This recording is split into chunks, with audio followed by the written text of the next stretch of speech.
Kí gbogbo wa wípé a kú dédé àkókò yìí, gbogbo ọmọ káàárọ̀ oòjíire nílé lóko lẹ́yìn odi, a kú weekend yìí ò ní weekend wa o. Gbàládùra pé a ní ṣílẹ̀tẹ̀, a ní ṣubú dànù.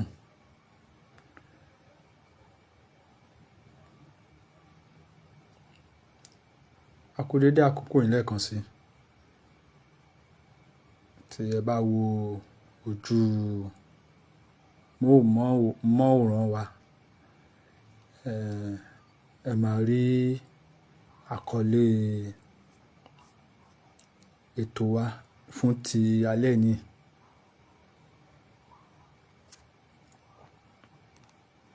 Ó ṣeéṣe kí ọ̀pọ̀lọpọ̀ wa náà ká ti rí ìròyìn náà. Ṣùgbọ́n ìròyìn tí ó ti pẹ́ tó sì jẹ́ pé lọ́wọ́ ìrọ̀lẹ́ ń ṣí ni. Kí gbogbo wa pé ẹ káàbọ̀ sí orí ètò, bí ẹ ti ń wọlé, ẹ bá wa pín. Ẹ má jẹ́ kó sún wa, ẹ má jẹ́ kó rẹ̀ wá. Ẹ já máa ké. Bó bá pẹ́, bó bá yá, á di òótọ́ lọ́jọ́ kan.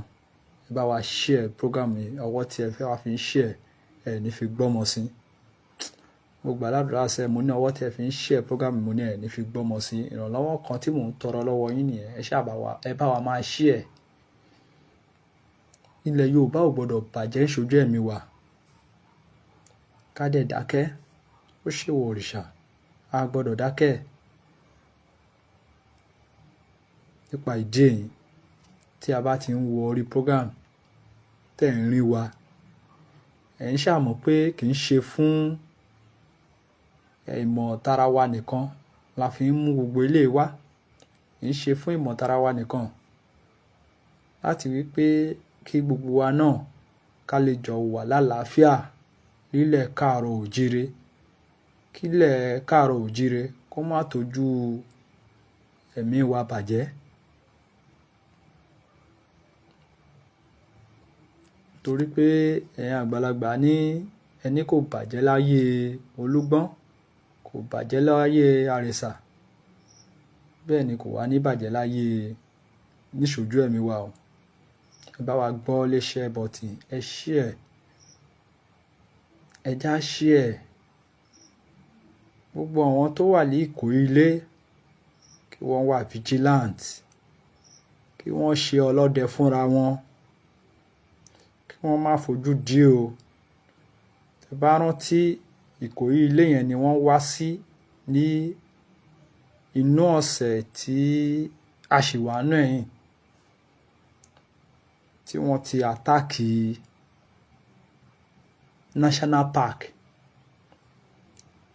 Same community yẹn ni wọ́n tó wá kọ lẹ́tà sí. Ṣùgbọ́n ìbéèrè tí mo wá ń béèrè ni wípé ta ló kọ lẹ́tà? Débi wípé wọ́n tún kọ ní èdè Yorùbá. Ẹ káàbọ̀ sórí ètò lẹ́ẹ̀kan sí gbogbo ẹ̀yin tí ẹ̀ ń wọlé pẹ̀lú wa. Ẹ bá wa gbọ́ lé share button sẹ́. Àní ẹ bá mi share ètò yìí. Ẹ bá mi share. Kò ń ṣe fún ara tèmi nìkan. Fún gbogbo wa náà ni. Ìwọ tó ò sí ní Nàìjíríà náà, má rò wípé o ò sí ní Nàìjíríà. A máa ṣe program ńgbà mi tó pé a ní mọ ẹni tó máa save. Ó lè jára ilé titi yín náà ló tún máa save. Ẹ bá wa gbọ́ lé share button. Mo gbàládùra pé ọwọ́ tẹ fi ń tẹ̀ ẹ ní fi gbọ́mọ sí, ẹ ní ṣílẹ̀tẹ̀. A máa lọ re, a máa bọ̀ re. A ní kó sọ́wọ́ agbénipa o. A ní bọ́ sọ́wọ́ ajínigbé.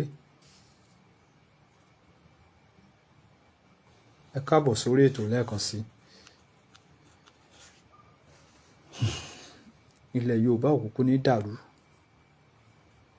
Gbogbo àwọn tó bá ní àwọn máa da ilẹ̀ Yorùbá rú. Ọba mi Èdùà tó ṣílẹ̀kùn ọjọ́ ìní. A bá wa ṣe wọ́n mọ́ṣẹ́, wọ́n á sùn wọ́n ní jímọ̀. ẹja gbọ́ VN tí a fẹ́ play tí bàbá wa kan fi ránṣẹ́ sí wa ní àárọ̀ ìní. Ẹ wá wo ẹni tó fi voice note ránṣẹ́ sí wa ní àárọ̀ ìní. Ẹ jẹ́ ká wá wo lẹ́tà tí a padà tún wá receive báyìí ní ọwọ́ ìrọ̀lẹ́ ìní. Hello, ẹ káàárọ̀ bàbá Koiki. Fóònù mi bàjẹ́ láti on the 24th of December. Mi ṣe ráyè bá yín sọ̀rọ̀. A kú ọdún tuntun, ẹ̀mí á ṣe púpọ̀ sà. Àbọ̀ Ọlọ́run á dájú lórí yín lórúkọ Jésù. Olú àṣẹ Èdùmàrè. Jáde ìwọlé yín, lórí ọmọ, lórí aya. Àbọ̀ Ọlọ́run á dájú lórí yín. Àmín àṣẹ. Ọ̀fàyè ọ̀fàrà ò ní bá yín, wọn ní pè yín pa. Àṣẹ àṣẹ. Ní nǹkan bíi tó 6 láàárọ̀ yìí, Olúwa fi ìṣípayá alákan mi lójú àlá lójú ọ̀nà mi. Mo kàn rí pé àwọn Fúlàní Haúsá yẹn, mo kàn rí pé wọ́n yà sí gbogbo àdúgbò, wọ́n kàn ń wọlé ilé oníkálukú, ilé Yorùbá, gbogbo ilé ni wọ́n dẹ̀ ń pa àwọn èèyàn mọ́nú ilé. Lójú àlá yẹn, wọ́n tún ń ju òkúta, wọ́n yọ ìbọn àti àdá náà fi ń ṣàwọn èèyàn àti ìbọn àtòkúta náà ń lò. Ègbé ni fẹ́ni tó wí Ọlọ́run kò wí, ègbé ni fẹ́ni tó sọ nígbà Ọlọ́run kò sọ. Mẹ́sẹ̀jì ẹ pàṣẹ ẹ̀sà yàn. Ṣé àwọn ìdá wa yìí fẹ́ sọ pé wọn ò mọ nǹkan tó ń ṣẹlẹ̀ ni? Mo fẹ́ sọ ní náà wọ́n dẹ̀ ti wà àárín wa, wọ́n dẹ̀ ní nǹkan tó ń mú wa ṣe. Tí a bá ti gọra wa nílẹ̀ Yorùbá yìí, àwọn pípọ̀ yìí wọ́n á ṣe rọ́bìṣì fún wa o. Lójú àlá yẹn gan, wọ́n pọ̀ débi pé wọ́n pọ̀ bí orin òkun ni, tó ń ya wọlé, tó ń pa àwọn èèyàn. Even gan ibi tí mo gbà yẹra, tí mo gbà ságun lójú àlá yẹn, bí ṣe jọ́ǹpù báyìí, bí ṣe fò fẹ́ǹsì yẹn báyìí ni mo lajú pé irú kí ni gbogbo lé.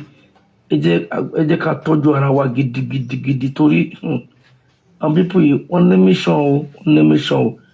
Àwọn ibi táwa dẹ̀ wà àárín wọn gangan la wà. Ní Akínyẹlé bí àárín wọn gangan la wà. Ní Ìbàdàn Akínyẹlé àárín wọn gangan la wà.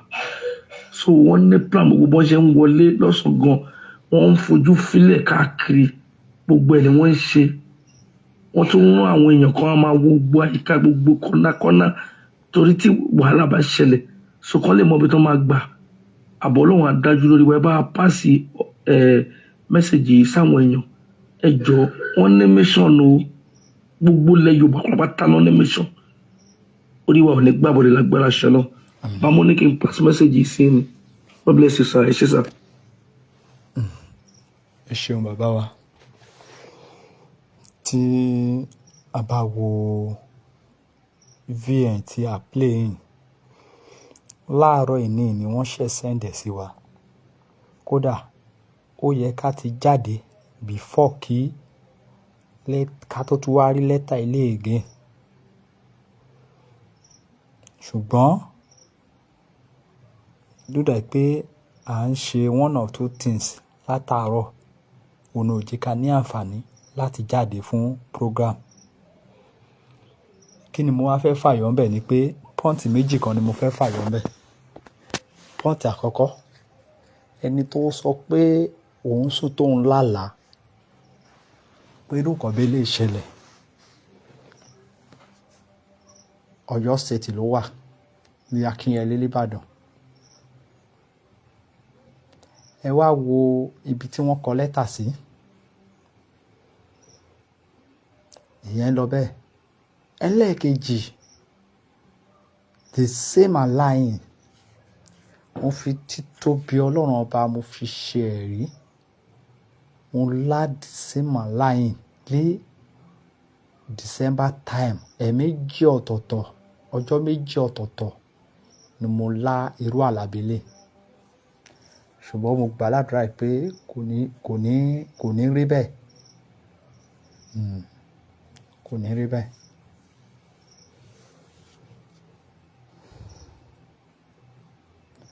Ẹ káàbọ̀ sí orí ètò bí ẹ ti ń wọlé ẹ bá wa gbọ́ lé share button.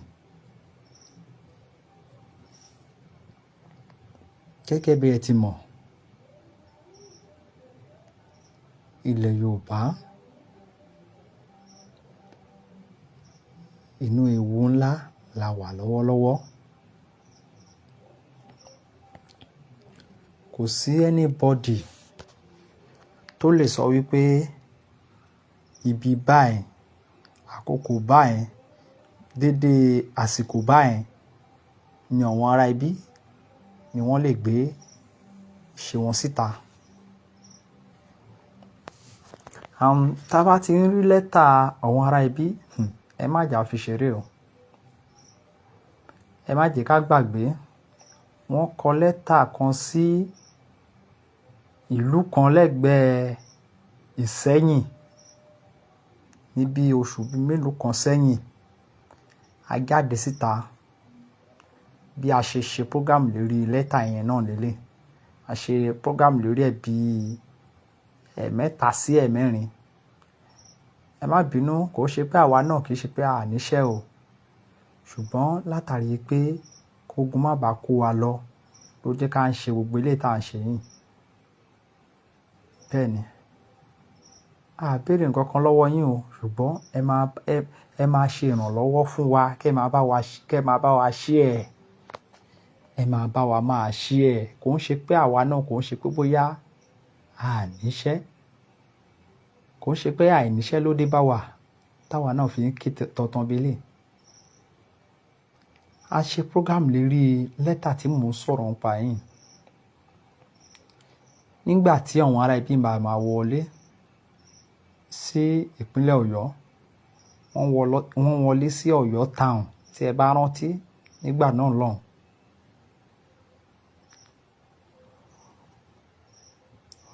Lóòótọ́ wọn ò operate ní Ọ̀yọ́ town, ṣùgbọ́n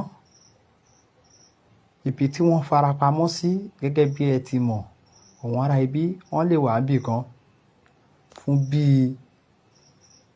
oṣù, fún bí ọdún, kọ́ má carry on operation wọn, kọ́ sì máa gbé lẹ́rìn wá, kọ́ máa shadow ilẹ̀, kọ́ máa lọ, kọ́ máa bọ̀, kọ́ máa mọ bí a ṣe ń ṣe sí. Kò pẹ́ yìí, the same ìpínlẹ̀ Ọ̀yọ́ ọ̀hún ní ibi tí wọ́n tún padà tún kọ lẹ́tà sí again sìn.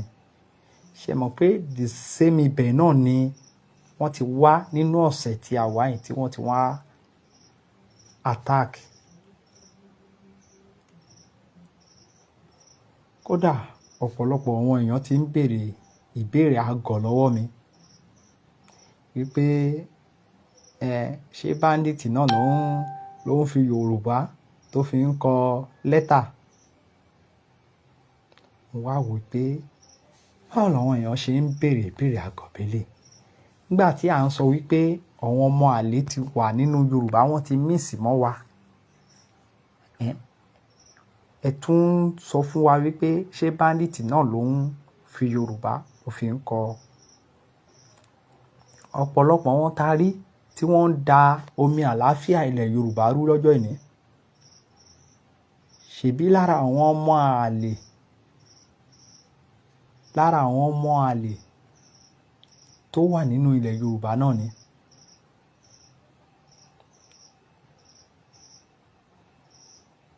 Àbí ṣé irú Múfútù Ìwó yẹn wà lẹ máa ní kó fi lẹ́tà kó bá yín fi Yorùbá kọ lẹ́tà tí ò ní lè kọ́? Ẹ káàbọ̀ sórí ètò, ẹ bá wa gbọ́ lé share button. Bí ẹ ti ń tẹ, ọwọ́ tẹ fi ń tẹ, ẹ ní fi gbọ́mọ sí àṣẹ Èdùmàrè. Koiki Media will bring you the work closer to your doorstep. A kú weekend lẹ́ẹ̀kan sí o. Weekend yìí ò ní weekend wa. Ẹ já padà sí ìpínlẹ̀ Ondo. Ẹ má jẹ́ ká gbàgbé. Wọ́n kọ lẹ́tà sí nígbà tí wọ́n kọ́ wá àtàkì Ọ̀wọ̀. ẹ má jẹ́ ká gbàgbé pé nígbà tó máa da last year some years to attack Ọ̀wọ̀ tó da around June to July wọ́n write letter kan sí Ọ̀wọ̀ again tí DSS yìí tó jẹ́ pé DSS tí wọ́n sọ̀rọ̀ nípa lẹ́tà náà gbà yẹn Nigeria DSS kò pẹ́ sí wọ́n kọ̀kọ́ sí Àkúrẹ́ North kò pẹ́ sí wọ́n kọ̀kan sí Àkókó which is Ìgáṣí Èrìtì Àkókó. Now ẹ má jẹ́ ká gbàgbé nípa àwọn information kan tí brother wa Prince Ọ̀jájúní tó ń sọ̀rọ̀ nípa ẹ̀ ní gbogbo ìgbà láti ìgbà tí àwọn ará ibi tí wọ́n ti kidnap ẹ̀ ńgbà yẹn. Ẹ má jẹ́ ká gbàgbé many information tí brother wa yìí tí wọ́n bring out about Àkókó.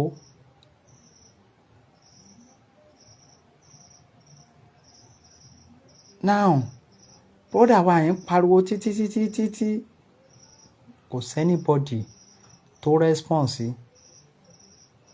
kò sí anybody tó sọ wípé ohun tí òun sọ yìí òdodo ni. Kí ni ọ̀pọ̀lọpọ̀ àwọn nǹkan tá a mọ̀ tó fà á? Àkọ́kọ́, irú brother wa yẹn náà òun náà ti kọ etí kún sírú nǹkan bẹ́ẹ̀ yẹn rí. Ńgbà tí Nàìjíríà ṣẹlẹ̀ sí brother wa yẹn òun náà ṣẹ̀ wá mọ òun tọ́. A dúpẹ́ lọ́wọ́ Ọlọ́run wípé wọ́n ti mọ òun tọ́ lọ́jọ́ ìní pé ojú brother wa Prince Ọ̀jájúní wípé ojú wọn náà ti là. A dúpẹ́.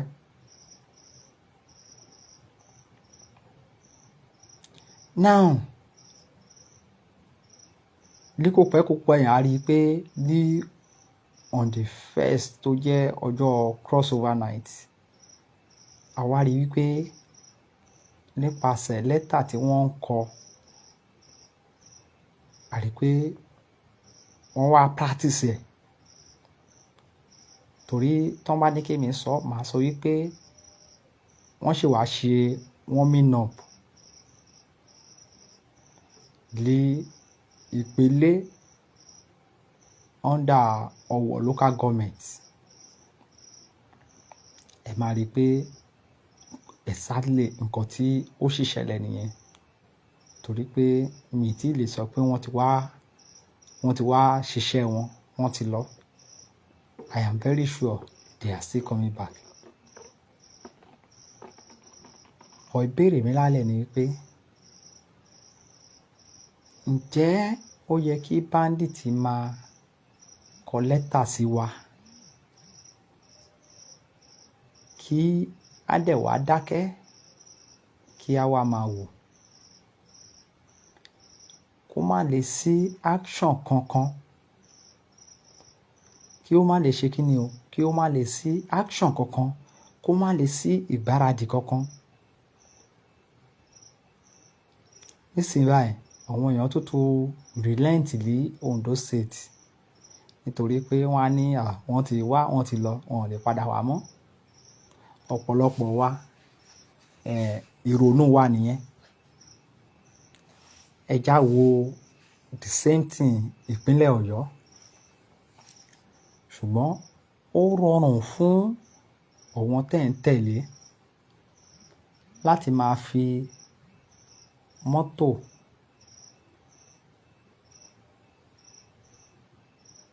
láti máa fi bribe àwọn ọba yín nítorí pé wọ́n fẹ́ ṣe second time. Ẹ wo gómìnà Ayédàtiwa ní Ondo State. Ẹ wo nǹkan tí máa yẹn tí ó ń ṣe lọ́wọ́lọ́wọ́ náà látàrí wípé kí wọ́n lè pick ẹ̀ fún second time. Ǹjẹ́ ẹ̀ṣẹ̀ ni tí Ayédàtiwa gómìnà of Ondo State, ṣé ẹ̀ṣẹ̀ wà ń bẹ̀ tí wọ́n bá dáàbò bo àwọn ọmọ ìpínlẹ̀ Ondo? Ẹ jẹ́ ká gbọ́ ọ̀rọ̀ díẹ̀ lẹ́nu brọ́dà wa Prince Ọ̀jájúní látàrí information náà lọ́jọ́ náà tó ní wọ́n fóun. Ẹ bá wa gbọ́ iléeṣẹ́ bọ̀tí ọwọ́ tẹ fi ń tẹ̀ ní fi gbọ́mọ sí. Ẹ bá wa share sí all the platform. Ìgbà yẹn lẹ́yìn àwa náà ni wọ́n ní ẹkú iṣẹ́ báyìí ló máa ń ṣe kí ni Yorùbá ló pòwe bẹ́ẹ̀ ló máa ń mórí yá. Ẹ káàbọ̀ sórí ètò. Ẹ bá wa gbọ́ iléeṣẹ́ bọ̀tí.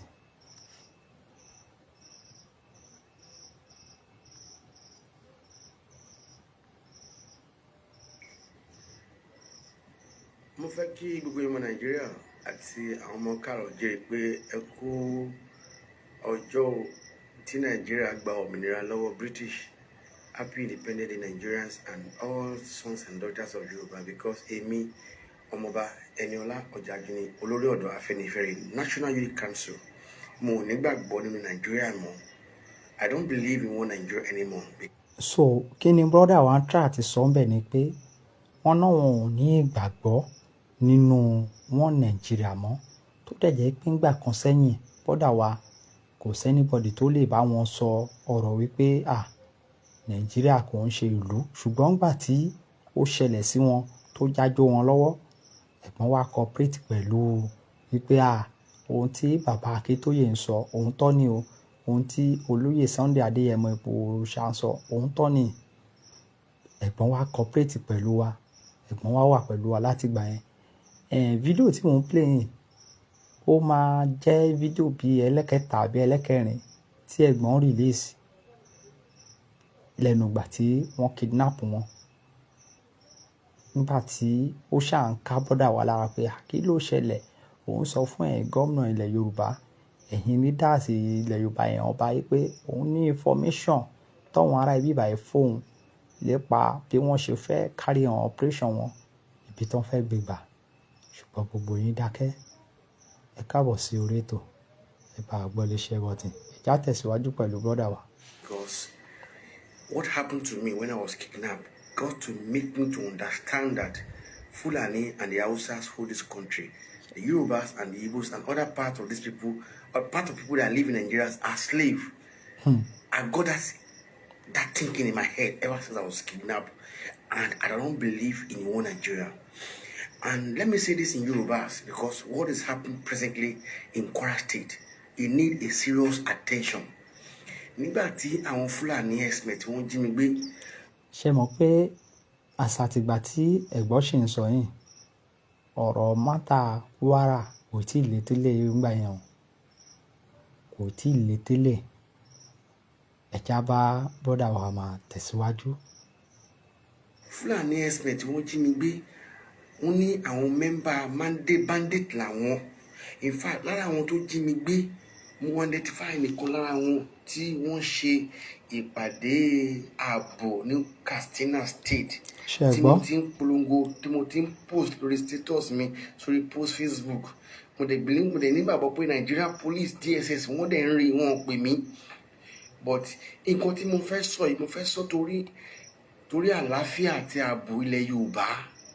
Nígbà tí wọ́n jí mi gbé, wọ́n sọ fún mi pé àwọn ní 57 àbí 53 camps ní Southwest. Wọ́n dárúkọ Kwara nínú ẹ̀. Wọ́n sọ fún mi specifically pé àwọn fẹ́ attack Ondo àti Kwara, some part of Southwest. Mo sọ nígbà yẹn, mo ń pariwo.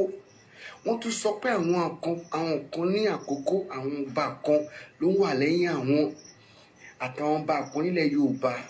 Lẹ́yìn ìgbà yẹn ni mo jáde tí mo sọ̀rọ̀ ní Nigerian Police. Wọ́n wá came after me pé èmi parọ́ ni wọ́n jí mi gbé. Ondo State Police tó jẹ́ pé nígbà tó ń jí mi gbé wọn à rí wọn anywhere Nigeria. Now, my question now is that, ẹ má bínú sí wa.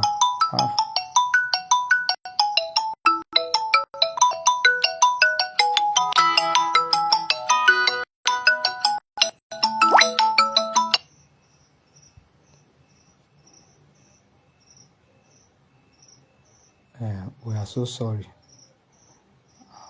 Ìpè ń wọ